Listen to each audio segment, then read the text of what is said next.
I hope the batteries are charged.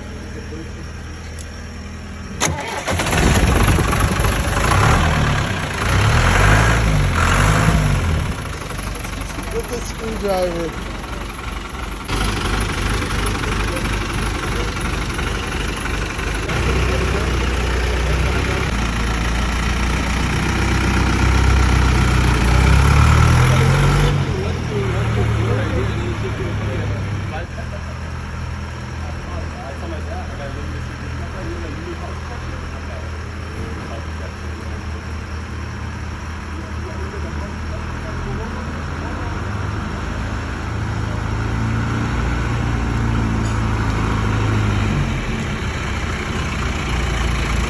She's a beauty.